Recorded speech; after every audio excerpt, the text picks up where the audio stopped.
All right, so today we're going to be talking about a rollator or four-wheeled walker. And yes, this is disassembled because this is exactly how it comes out of the box. And it really is quite easy to put together, so I want to show you how to do that first. So like I said, comes out of the box folded, it unfolds, and then these few pieces have to be put on it. So the first one is the backrest, which has a nice padded support, and these two push-button access points, which you're going to look for this black hinged support, and they are going to go in each side of that.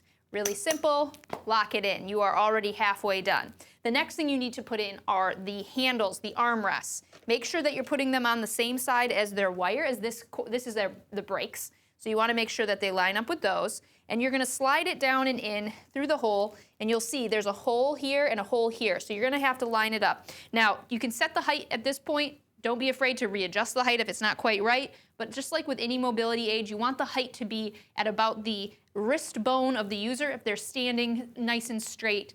You want them when they hold it to have about a 20 to 30 degree bend at the elbow. You're going to locate, these are going to come in two little baggies. It's a bolt with a curved black nut and then this nice big knob. Nice thing about that is all really easy to use and assemble. You might want somebody to help with this process if it's something that would be difficult for the user, but don't be too afraid to try it because this is one of the easier to assemble items. All right, so we've got one in, hand tight, no need to go aggressively on the tightening.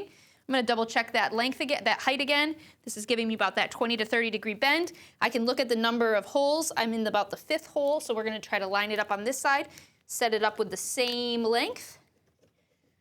We're going to push this down, so I've got 3 holes showing, just like that. I can see. We're going to pop this one out, slide it through.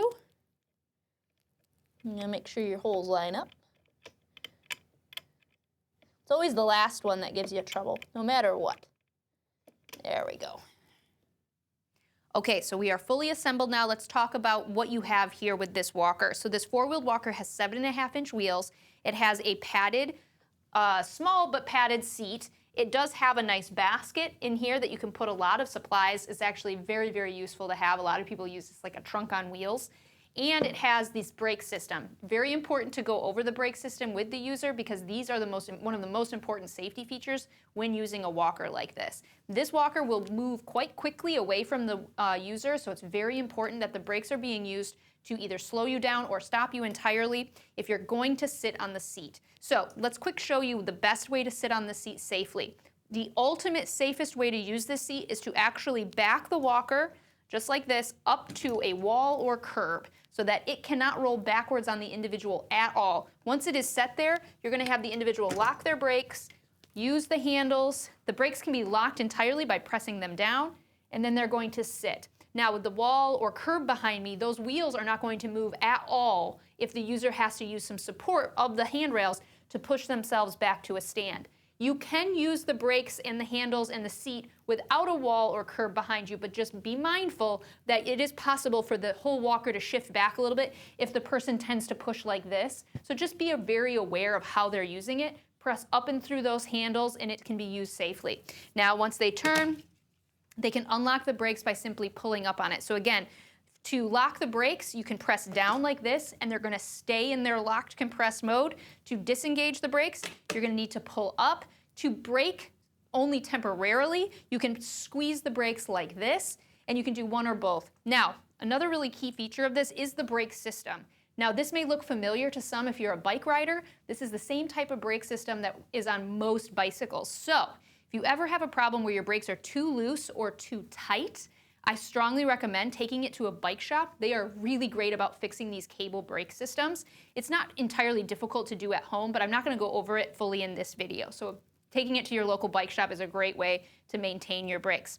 Now, when you're using this, you want to make sure that the individual is appropriate for this type of walker. This is not a supportive walker in the terms of like a two-wheel or no-wheeled walker where you can really put a lot of body weight through the walker handles and it's not going to get away from you. This walker is more designed for individuals with a little bit of balance support needs, but more so for people who have endurance deficits. Because you have this seat that comes with you everywhere you go, This walker is usually recommended to folks who just need a place to rest.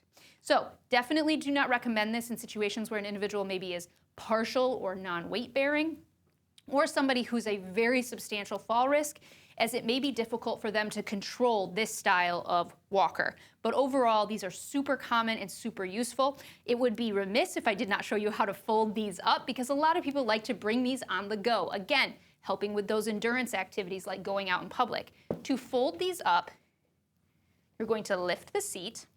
Inside the basket, try to show here, there's a little handle. So that handle is what you're going to lift up on, and that is going to collapse the walker flat. Now from here you can take this, fold it up like that, and then you can carry it. It's going to be flatter like this so that you can put it into the back of the vehicle.